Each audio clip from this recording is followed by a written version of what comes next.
भोला खोला मंदिरवा खेलबे होली, भोला खोला मंदिरवा खेलबे होली, भोला खोला मंदिरवा खेलबे होली, भोला खोला मंदिरवा खेलबे होली। गंगा से खेलब हो चंदा से खेलब, गंगा से खेलब हो चंदा से खेलब, अरे नगवा से खेलब हरे हरे बोली, भोला खोला मंदिरवा खेलबे होली, भोला खोला मंदिरवा खेलबे होली, भोला खोला मंदिरवा खेलबे होली।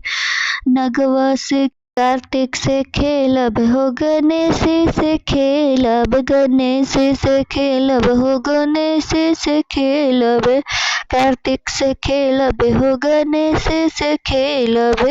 अरे गौरा मैया से खेलब हरे हरे बोली,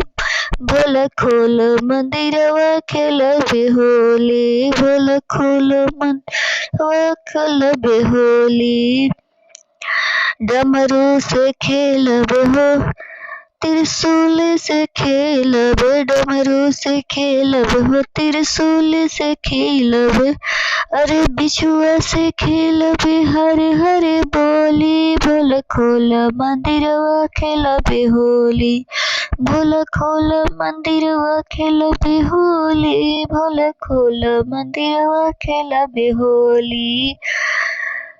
भैरो से खेलब हो नंदी से खेलब, मैं भैरो से खेलब हो नंदी से खेलब,